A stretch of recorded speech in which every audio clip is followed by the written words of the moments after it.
Welcome to the FNO InsureTech podcast, a place where movers and shakers from all points within the insurance ecosystem gather and discuss all things InsureTech. Here are your hosts, Lee Boyd and Rob Beller. Hey, podcast world, welcome to another remarkable edition of your favorite podcast and mine, the only one you listen to. In fact, I think the only podcast there is in the United States or the world, for that matter. Acquired? No.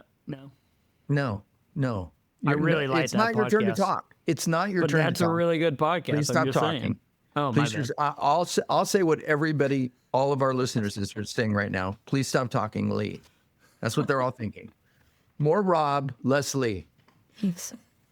We do get that. We get that in writing. Please give us more Rob. Welcome to another edition of FNO InsureTech. That's Lee Boyd. Maybe I'll come to some podcasts, and most of them I won't.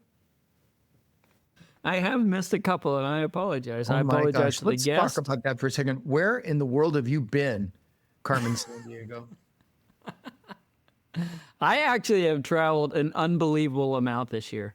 I was telling my son last night, like, where I've been, and it's every major city and hub from London to Los Angeles I have been. And it's been a busy year. Good. It's good to be busy, isn't it? I work at home, and I work in a little room all by myself. And so whenever I get to travel, I can go see my coworkers. I can see my teams. I can see clients. Traveling is a great way to be a part. And so I'm very fortunate that I get to go out and see people and be a part. Well, you know what people do who aren't anywhere near as busy as you? What's that? They have wonderful conversations with foremost people in the world of InsureTech, like Tim Attia. That's true. Does that name ring a bell to you, Mr. I'm Too Busy? I know Tim Attia. I get to see Tim Attia all around different conferences. He's a man about town. Yes, I bet you saw him at Target Markets. I don't know if I did, to be honest. Oops. I always have, there. Though. I always have. For the past 3 years, I've always seen him. He was there. We had Tim Attia on years ago. Yeah. And we were so excited because Tim was a top 50 InsureTech influencer. And for us to get those people on was always really exciting. You were so giddy. Giddy whenever we got a top 50 on. And he was wonderful and generous. He was. And this time was exactly the same. And he told us the story that you're about to hear of Slice Labs and the journey that they've been on over these many years. And the good news is they're still there, but it's a nuanced story, and I think you're really going to enjoy it. I can't wait to hear it. You might have given me a little insight, and I'm excited to hear it from the man, the myth, the legend himself. He is that, but I want to say this about Tim, and Tim, this is a shout out to you. Incredibly generous guy. Thank you. And as far as we're concerned, you're still a top 50 influencer in the InsureTech world. But I think Tim's gotten busy running a business that's taken off, and you're going to hear all about that. So without further ado, let's just get to our conversation with Tim Attia, CEO, co-founder at Slice Labs. Hey, everybody. We're here with our special guest, I believe this is your third time on the show today. Second, I believe. We had an episode with you. Oh, yes. An ancient episode. And then we had a little special show that we did about when Lemonade went public. That's correct. And we wanted to get different people's takes on it, and you gave us one. Yes. And boy, that seems like forever ago, doesn't it? It does. Yeah. It seems like another time. It was in so many ways. We're here with Tim Attia, who's CEO and co-founder at Slice Labs. A really interesting story. And yes, Slice Labs is still out there chugging along and doing well. And you're going to hear about that in the next few minutes. Welcome back to our podcast. Thanks for having me, Rob. Nice to be back. It's good to still be here. Before we started recording today, we were talking about that. The way that we originally got to Tim, this is 2020 was our first podcast with you. I think it was during COVID. And in that, at that time, there were many InsureTech top 50 lists, top 50 most influential companies, top 50 most influential people. Tim was always a top 10 guy in all those. So for a little crazy nothing podcast to get Tim Attia was a big deal and very exciting for us. And there's not so many top 50 lists anymore. No. And they're certainly not populated by the same people. No, they're not. Yeah, there's a lot of different lists and things have changed a lot. Yeah. And things have changed a lot with you. One of the places where I'd like to get started today is to talk about the evolution and growing up, if you will, of Slice Labs and how you guys, when we did your original episode, I listened to it. We talked all about business one way, and then there was a pivot. Tell us. Let's get started with that story. You were chugging along on the old path, and then what happened? Yeah. So we started. If I rewind, it was on-demand insurance. The idea of on-demand insurance is you tap on the button and you're insured, or you're just insured, and focus on the on-demand economy, on the sort of the new economy, the gig economy. And one of the things we did want to do was start an open space, right? So we don't want to have to, come out head to head with big guys with just the cost of acquisition. So, innovating and open in a niche was sort of, the strategy, right? And the challenge with niches, of course, is you could wake up and it's filled and all that nice stuff. It's a niche. And I would say the last time we spoke, we were still, chugging along in that niche. We were about to hit, or had just hit COVID, and with our Airbnb product, we were basically processing cancellations. But things were looking good. We were growing. There was a lot of enthusiasm that, we were going into the UK, we were going into Southeast Asia. There was a lot of, big expansion. I don't think on anybody's mind was the word, EBITDA, the acronym EBITDA was not in the vocabulary. That was so passe. It was like, for 2017.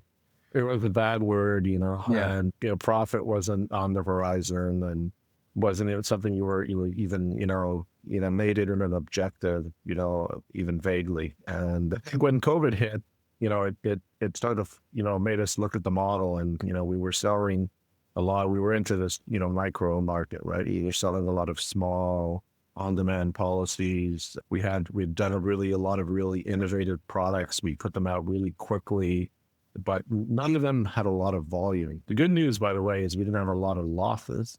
So the programs performed. So I remember on our, we would get our profit share on our product, but the bad news was, you wouldn't build premium very quickly.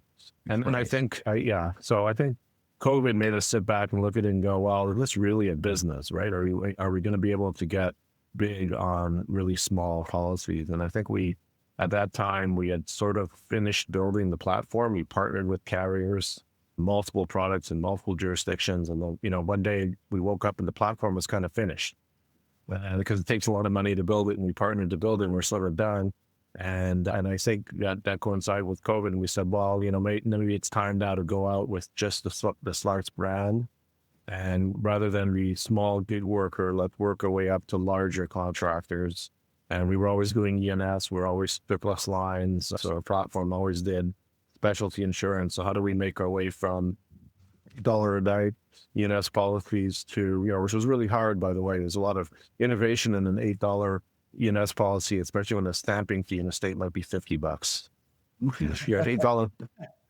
But there was a lot of innovation to get that to work. But we basically, in the middle of COVID, it was during COVID, we partnered with a large, and we took our platform, which we had already built. So we already spent all this time building it, and we put out a product for larger contractors, for general contractors, remodelers, artisan contractors. We put out a product, and now I think the first time we touched agents, was with our cyber products when we were working with Excel on cyber. They came to us and said, hey, we're going direct on it and we're, want to embed it in Microsoft, but we also have, these agencies that we work with. And so we started working with the agencies. And so we started we started building that. And, when you have an E&S product, you distribute it through MGAs and wholesalers. And we started to work through that distribution channel. And what we realized was, the agents were sort of ready for that experience. I don't know if that makes sense. So we put it out under our own brand, threw it out there, one product, available through, wholesalers, MGAs, and the agents just started migrating to it. And I think that if it's a $2,900 policy, the traditional approach for, I'm a Main Street America agent. I don't have a lot of commercial lines appointments. Don't really know a lot about commercial lines. Somebody comes in, they want to insure their pickup truck, and they happen to be a landscaper. And so that agent goes to an MGA or wholesaler because they don't have access to markets. And it's also something that the traditional guys won't write, the big guys won't write. And they replace it through an MGA wholesaler. The challenge being that they can place the pickup truck really quickly, but it could take a couple of weeks of filling out accord forms and supplementals and loss runs and stuff they don't even really understand. We gave them this experience where they can go straight through 5 minutes. There's no underwriter in the process, put in the credit card, pay for it, and it's done. And they just migrated towards it. Whereas the hypothesis was, consumers were going to move there. That's a tougher one. I think the agents just started migrating to us, and not just us. There were a lot of digital platforms that came along at that time that were putting that were going to wholesalers and MGAs for distribution, even though, online and to their investors, and we were talking direct, they were distributing, they were showing up right beside us, right? All the ones that were like, oh yeah, we're disrupting the agent, we're showing up right beside us at the same place. With one of the differences being, we always did E&S. And most of the other ones were working on admitted lines. Right. So when it came to automating E&S, where we sort of had the advantage because we spent 5 years doing it, and so we went out our slice, and we went out in surplus lines, and we're distributing through wholesalers and MGAs, so you have to pay commissions through that channel. But it just started growing, and I think the other thing that we got lucky. It's all about luck and timing. You have to pay homage to the gods with luck and timing. And let the specialty market just started to grow like 20% year over year, and it was growing. Everything was getting weird. Even homeowners now are like starting to get a little weird, and everything. And that's a great market for when you're unsure or the newer risk. And so we had the platform. The agents started migrating to it, and that just moved us sort of quickly, just grew. We grew really quickly and moved us much more quickly to profitability. I mean, it made all the difference compared to doing really cool small products for smaller premiums. And, we just didn't write enough of it. The premiums weren't big enough. And one thing about the E&S market, is there's fee revenue, right? It's a combination when you're E&S of commission revenue and fee revenue. And that's one of the reasons we're not the only ones, right? The E&S market is, I think, attractive from that perspective. So I think that the combination of those two things sort of moved us forward. And we just started seeing all this momentum. And the agent's option was they could go to this digital platform that the MGA has, that they can get multiple quotes from 3 carriers, but they got to talk with somebody in a call center. They got to submit the court forms, blah, blah. Or they can just, or they can just come straight through. We had, by the way, by that time, up until April of this year, we still hadn't built a screen for an underwriter. But we had to build our first screen. We had to build our first screen for an underwriter, right? So we started with maximum $7,500 in premium. Then we went to maximum $10,000. We went now $15,000 AM Best A++ paper. So very right from the beginning, even with our very solid paper, and it just started growing. So we just added more and more mid-size wholesalers, MGAs. So we probably have 8 or 9 of them, and maybe 9,000 agents behind that. Then we start, we so we have a whole bunch of agents on the platform, and they love that process. And then, we were like, okay, should we add more products? Because all we're doing is selling GL. Should we add more products? Yeah. And I just want to ask, what was the kind of cornerstone product that this success was coming from? Contractors GL. So artisan contractors GL for general contractors, remodelers, electricians, drywallers. So general and they take a policy for, out. They take a policy out to cover them, or on each project that they're working on. This is straight up annual policy. Yeah, okay. Straight up annual renewable policy. We do have a per job product now, so we do have a project-based product as well. But it's just a straight up taking our experience and pointing it at something that everybody was looking at, but just had a that didn't have a great experience behind it. Right. So you made it super easy. You took a lot of the friction out. It was one and done, boom, boom. And of course, agents loved it because, like you said, maybe they lacked some of the expertise of dealing with it. And bada bing, bada boom, they had a policy. Yeah. And back in 2019, before we spoke in 2020, we launched Lice Mind, which is sort of our AI ML play at the client. And one of the first things out of the gate, but we did a bunch of stuff on the claim side. We even auto settled some claims in Canada. But one of the things out of the gate was automatically classifying businesses. That one really kind of kept paying dividends. So when the agent comes in and says, here's the classes of the business, based on all of the stuff we've written before, there's sort of like this big constellation of classes and businesses. So it comes back to even say, you're sure that they don't do these other classes. So a lot of that stuff to help them sort of properly classify the business. And it was just straight through. Don't have to talk to anybody. It's to take a couple of weeks. It's 5 minutes. And frankly, we were not the only ones doing that. A lot of people took their technology that they pointed at consumers and pointed it at agents. So all of the usual suspects that you mentioned along the line, they did the same thing. They showed up right beside us, right? So and the agents just loved it. Yeah. So was your marketing just better? I mean, why did you succeed in particular?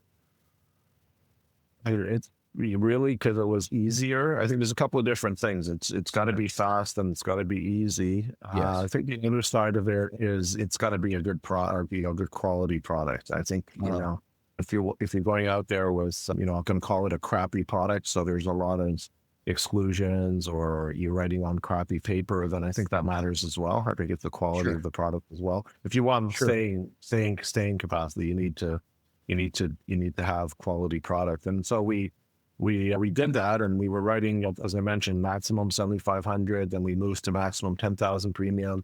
Then we moved now to 15,000. And then, but we were starting to see people come through with 40,000, 50,000, and we were just letting it drop on the floor. And so last year we got we got the okay with our provider to go to higher premiums. So let's call it average 25,000. And I would say based on the technology that we had done, let's say circa 10 years ago, it would have been a challenge. But then the world shifted, right? So all this new technology came out, and all of these companies are spending hundreds of billions of dollars on this new technology.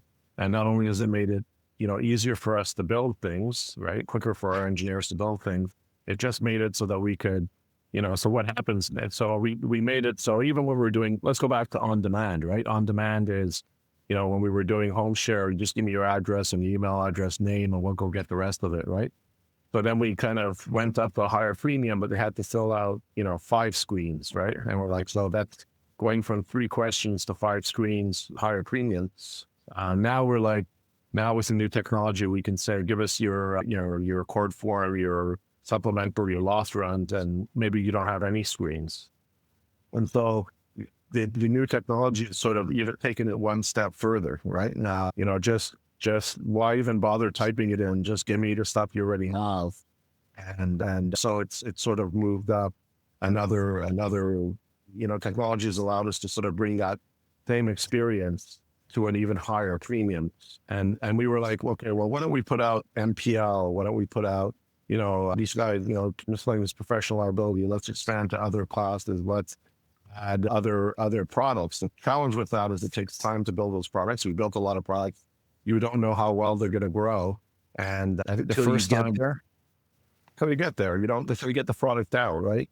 And one of those things that we would forecast the way sort of probably everybody does. You start with 3 tabs in a spreadsheet, and that 3 tabs becomes 30, and by state, by class, by assumptions on renewal rate, assumptions, your assumption on top of assumption or top assumption in these spreadsheets.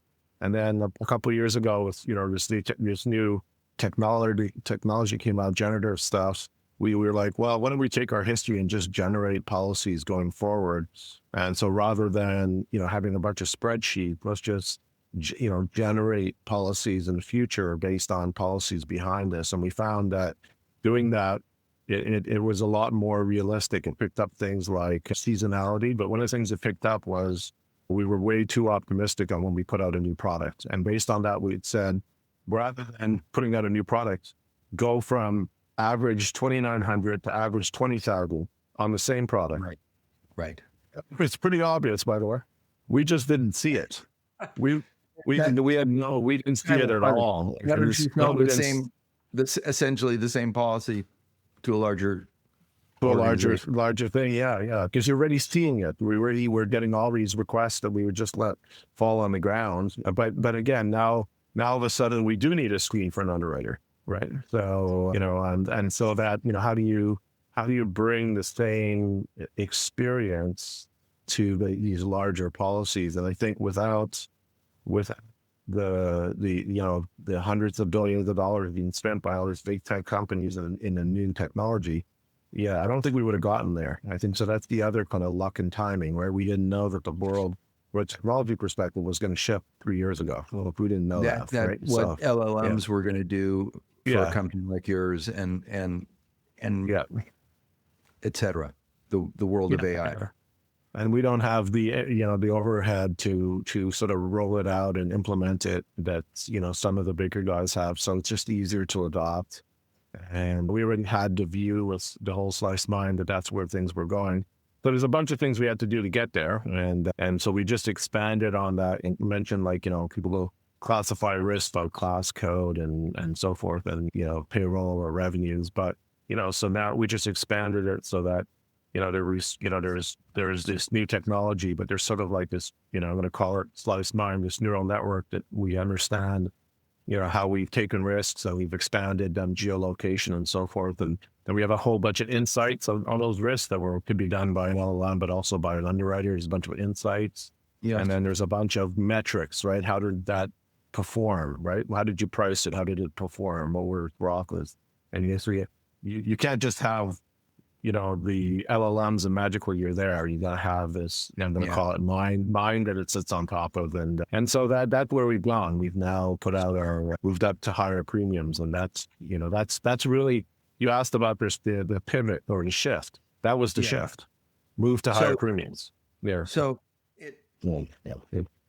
I mean, I'm sure it was a pivot, but it was really just kind of the insights of doing business and kind of discovering things, right? Like you started doing a new line, and wow, this is great, and it's big. I mean, I'm wondering about the agents and MGAs. They must have been feeding back to you saying, you know what, we really need this product or we really need that product. Is that must be a source of very important information to you? Absolutely. Yeah. And it's an interesting one, right? So if you look at, the split of commercial business, you could look at how much small commercial, I'm going to even go, more narrow, small commercial specialty E&S business there is in the US. And then you say, okay, well, how much of that business is direct consumer, right? And how much of that business is, let's call it embedded, right? So it's like embedded in another process. We've been talking about embedded, and we played around with it early. And how much of that is just, at an agent's door, right? Or wholesaler's door. And, just came back from, WISI had, WSIA, and, there's a lot of premium sitting with those guys. And that's the reality, right? If you've got a lot of time to wait for the industry to shift, that's great. But if you don't, you sort of have to go where the premium is. And that's where the premium is. And I think we've also found that, through those channels, the business does come to you underwritten. I don't know if that makes sense, right? So if you're trying to sort of nudge honesty in the online world, there's just nothing, that to replace that human connection, right? If somebody, is in small, Main Street America, and they took, the agent in the town took, the daughter or sister to the prom, there's an inherent underwriting built into that, I don't know if that makes sense, which has been hard to replicate online. We've been trying with behavioral economics and so forth to replicate that online, but it's very hard to replicate it online. So I don't think we have an issue with paying the commission, I guess is where I'm going, right? It's earned by, they have intelligence that you can't get elsewhere. Exactly. And they have the business is sort of at their doorstep, right? So you sort of want to meet the business where it is. So if it shifts, then you want to be able to meet the business where it is, I think. Well, how does it get underwritten? I mean, is that part of the platform that does that work? Yeah. So for our, we just put particularly out, as your premiums get larger, and I assume your risks get more substantial. So we just put out, I don't want, I think we call it mid-market, but I don't want to call it mid-market. I'm going to call it like middle, upper small, so let's say average 25,000 premium, that type of stuff. But not our average 2,900 in premium, so, it was always underwritten by the machine. All of our products were, no screens for underwriting. We hadn't built a screen for an underwriter. So the machine, was always underwriting with algorithm, right? So that's always been the approach. Right now, to go up to the next level, we are bringing a human into the underwriting, one of our underwriters into the process, but they are behind. Like, so let's say that somebody comes into our small business flow and they get knocked out because the premium is over 20,000 or 15,000, right? So it's a $25,000 premium. They're asked to provide things like accord forms and supplementals and loss runs, but there's no people reading those documents. If they're emailed into us or just uploaded, we have the machine reading those documents and doing all the insights in those documents, and all the technology that's around now, right? So there's a bunch of agents that run off and do a bunch of tasks, and they go out and check websites and it just goes out and does, I'll call it the heavy lift. And as I mentioned, we supplement the data. So you basically, the mind part or the neural network part is you sort of take the data you bring in and you expand it with geolocation and all kinds of other stuff. Then you have a whole bunch of insights on it. The insight is a combination of, the machine, the AI, and the underwriter who creates the insight. Then you have a whole bunch of sort of statistics on it, right? How does it perform in the past? What did you price it in the past? Did you win a lot of this in the past? And so those are three. We call it risk DNA. Those are kind of three strands of the risk DNA. So it's sort of like this constellation. So it knows where the risk sits in this constellation versus other risks. And it's not just, is it the same class code as another risk? It's where it sits on all of those metrics in a constellation. And so that with the technology is sort of how we're handling. So when I think I mentioned our growth in small business. So in the 3 or 4 years that we grew the small business really quickly, I think we added one person. Wow, that's wonderful. Well, that's how you get as to a the businessman. That's how you get to the profitability. So the question is, going up to the higher premium is, am I going to need a room? How can I do this? Because for us, this digital or AI enabled is all about how do you do it without people in the process. And so we launched our new. So I think we had our largest R&D effort in the history of our company over the last, we went live in April, May, and it allowed us to do a couple of things. It allowed us to go up to higher premiums and contractors without adding people. Again, jury's still out because it's still news, and our insurance take the while. Our other book, we know our losses now because it's we've got enough history on it, so we know our loss history. So it's still early days, but we haven't had to on people. So that's the important part. And the proof is in the pudding. How's your loss ratio? The loss ratio on the small book is now, we're at our profit share, and you need 3 years of history and all that kind of stuff is performing very well. So like to the expectation for us to get our profit share. So by the way, our old products also performed well. They just didn't grow. So they just didn't have the volume that we're seeing now. So what you guys built works. It works. Absolutely. The automated underwriter, if you will. Average of $2,100 in premium, it works. The next level with the new technology is still, we see the promise. It's in production. I don't think there's, I don't know, a lot of people that have it in production to the level yet that we're doing right now. And I think, it's the technology is hard and the insurance is harder. So that's, by the way, that's also what I learned. So I wanted to ask you that part. Yeah. Talk about that for a minute. The insurance is harder. Yeah. I mean, it's, you're predicting the future. So it's inherently, difficult. Like, so how do you know that you made a good decision, right? So let's say we're really building this decision, with a risk DNA, what we're trying to do is any business would get fingerprinted or whatever, you can know where it falls in this sort of constellation, but you don't know how well so you're trying to use that to make better decisions. So where it sits relative to other risks you've written by because these are large vectors, lots of dimensions of where they sit. You're trying to make a better decision, but the decision, you already know if it's a good decision in the future, right?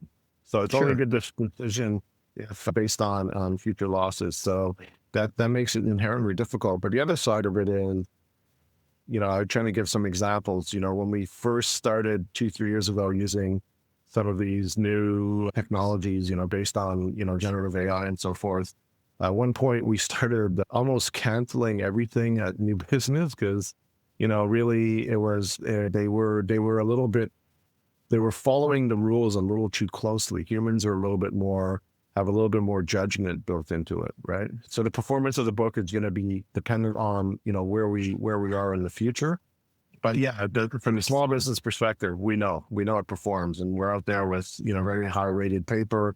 It's performing, it's growing. I think that if we hadn't sort of worked our way through the process to get there to where we are right now, if we would have just jumped in too quickly, we would be losing money for the next 100 years. We would have underpriced there. There's a downside to really, really fast growth. You start writing things. I mean, earlier days we were writing tree trimmers and roofers. We're not writing tree trimmers and roofers anymore. Well, roofers can be part of general contractors, sub to a general contractor. So yeah, but the reason it's so complicated is, I think because it's up to human judgment. You could take every factor of a risk, right? So every, factor in the risk, what do they do? Are they doing any, how many stories? What are they doing? You lay out these factors, you can supplement it with, geolocation, and you just have all these factors.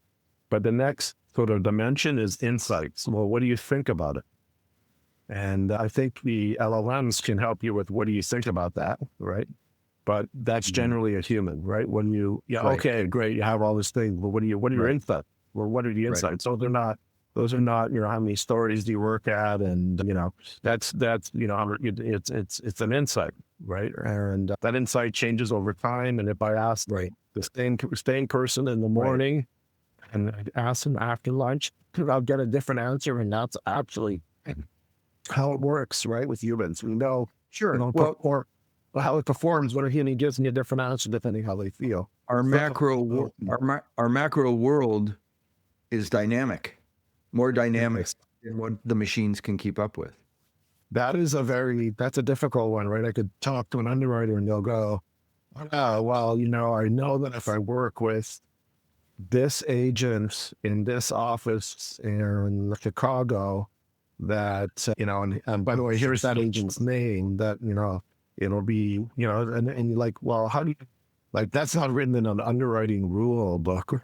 so not a lot of it, it's judgment based, right? And it's human judgment based. So, but the last part is just performance, right? So if you also knew, and humans are not so good at that, and that's really the last kind of big, factor or part of the DNA is this, how have that performed? Like, have you priced it? Has it been profitable?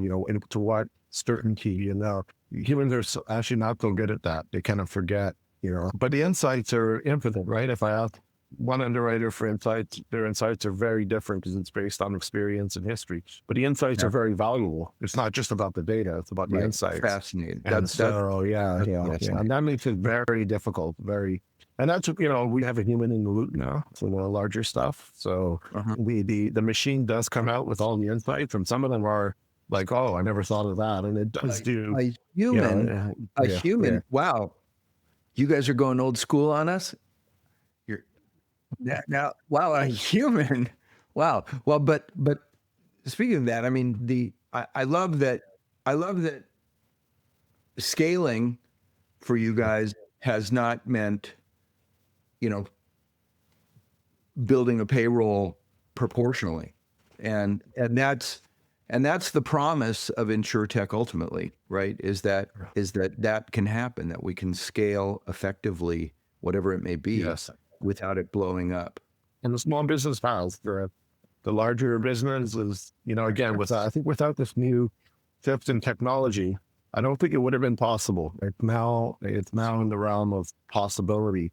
Again, it just means that, one underwriter can handle a lot more because they're not, the machine's doing a lot of work and finding insights from them and just, sort of making them better. But there's other things you can do that they couldn't do before. And you could have two underwriters look at it now, right? Because as an example, right, so you have this capability that because there is more time that you might be able to improve the decisions by, that there's some human factors to deal with two people looking at one thing and who's going to be right and all that stuff. But you can have, you can do things that you couldn't do before.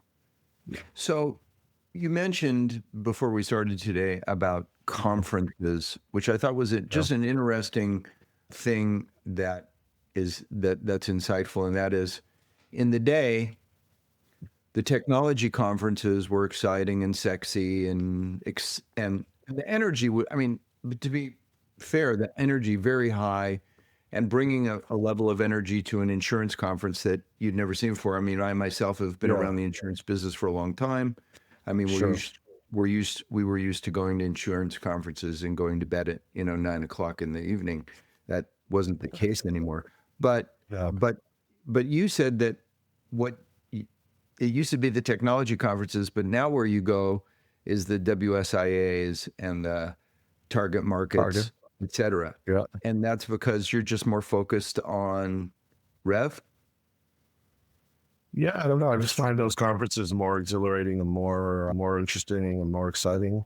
The focus is on the business, which is ultimately where you want to be.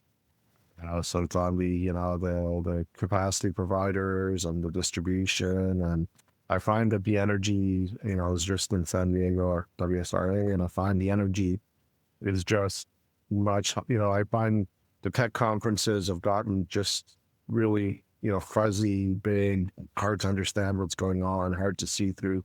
If you go, 2 years ago, I remember 2 years ago going to a conference and, there was one booth that popped up and they talk about LLMs and AI and, and I remember asking somebody, what are they doing? And they're like, oh yeah.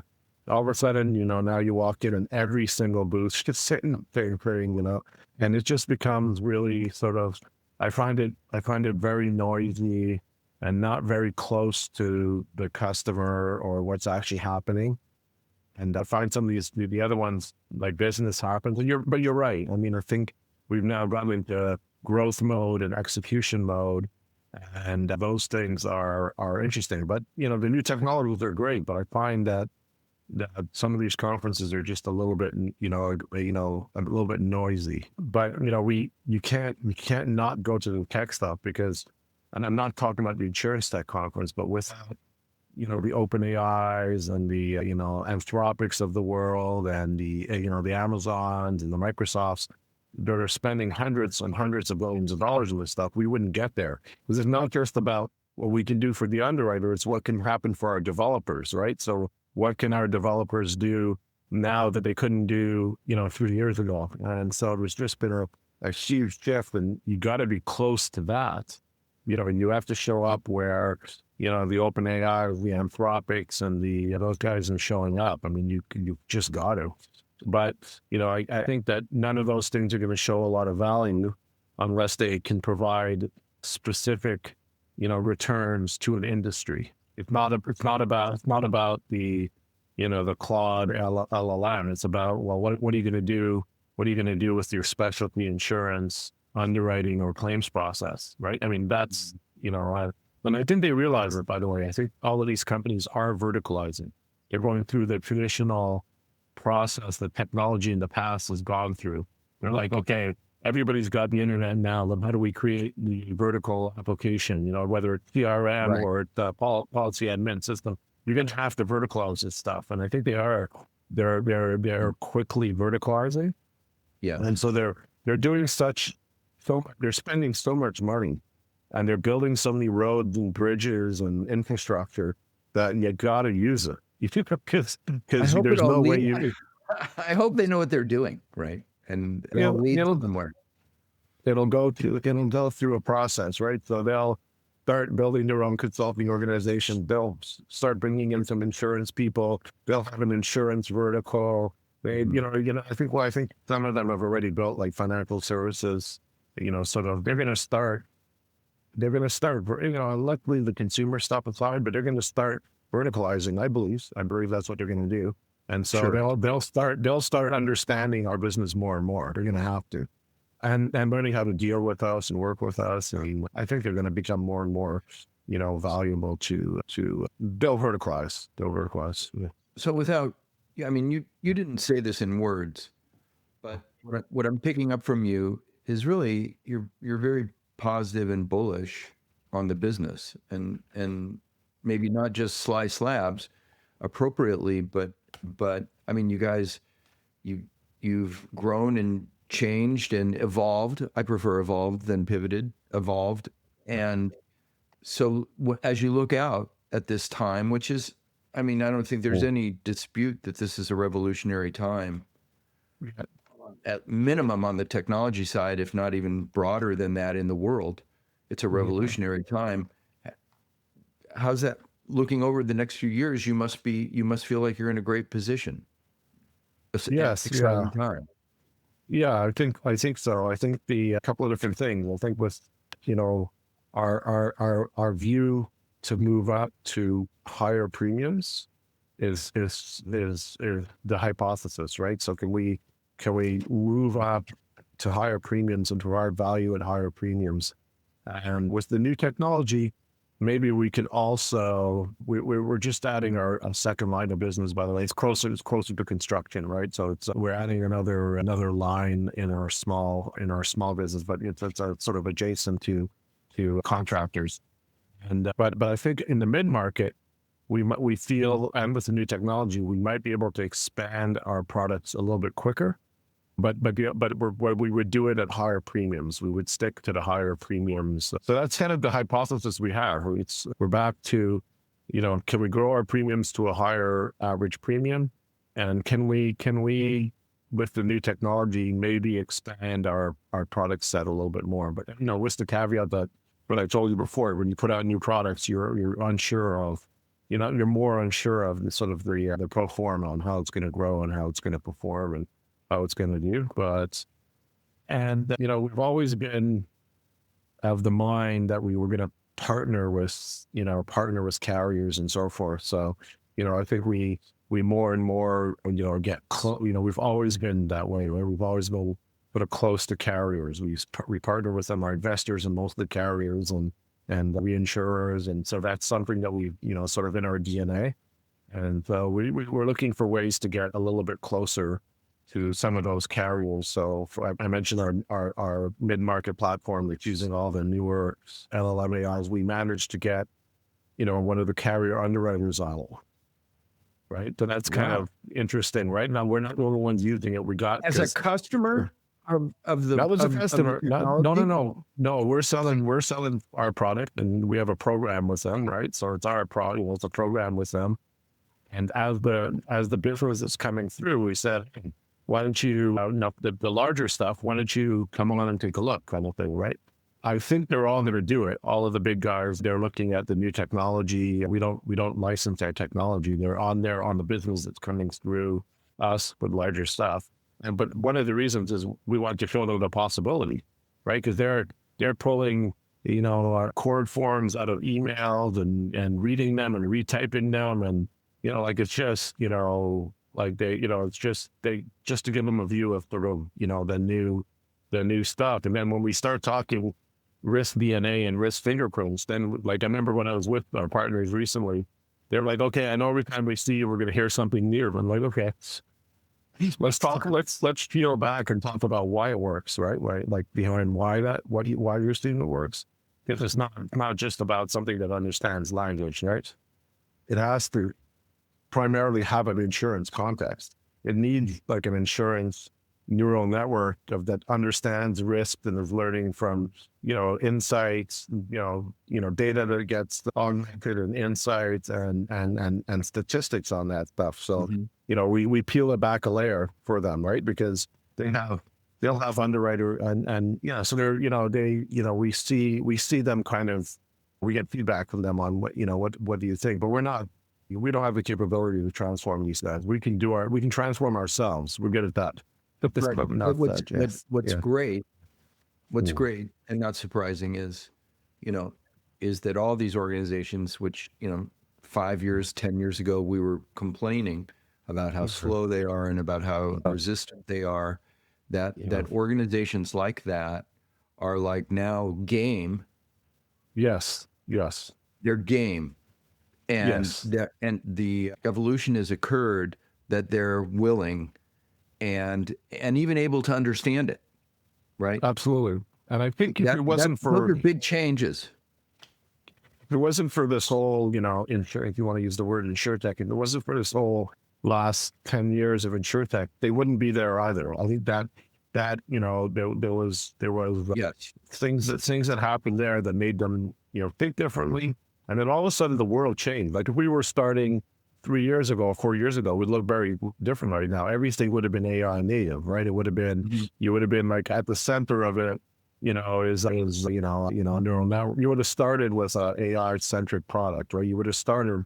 I mean, that's the benefit, I think, of people that are starting up now. They have the opportunity to start completely AI native. And I think there's technology is always overhyped, but as a tool, it just helps you in so many ways as a tool. It's just, it's a stair step shift in technology. And there's no doubt. I mean, the work we do, I was on a flight back. I was in Germany last week, and I was on a flight into my connection, and there's a guy sitting in front of me, and he used to fly to San Francisco, and there was always somebody coding all the way there, and they were sitting there writing code all the way to San Francisco, and this guy in front of me was coding, but he was completely coding it in Claude first with the LLM, and then cutting and pasting it into, it was the work. I was watching over his shoulder. His work process was completely different, and I'm sure a lot quicker and more efficient based on it. It doesn't mean that there isn't, a lot of hard work to be done. And, I remember way back when new tools came out to code, and all of a sudden everybody was a programmer, but not really. But it was interesting to see that their actual work process has changed, right? They were working hand in hand with, and our developers were working with, with similar tools, right? With our tooling to code. And what that means is that everybody's jobs change, right? Because if you're a product manager or you're in you have the capability to sort of, almost, prototype an app rather than just, have it in Figma or whatever. I'm getting at, right? It's just the way your work has changed, not just for the underwriters. It's everyone, to me, it's newer. I mean, on our podcast, and we'll bring it to a close here. On our podcast, in the last year, we can't stop talking about AI, and to the point where it's boring, but the fact of the matter is that everything is legitimately changing, and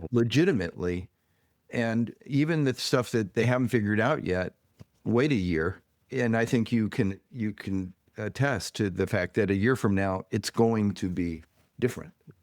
And for the circle all the way back, the insurance is harder than the technology, right? So it's great. It's great that you can use it to do technology quicker, but the real benefit is going to be if we can use it to do insurance better, write better insurance, provide better protection, provide better, claims. That's where I think you look for the biggest impact.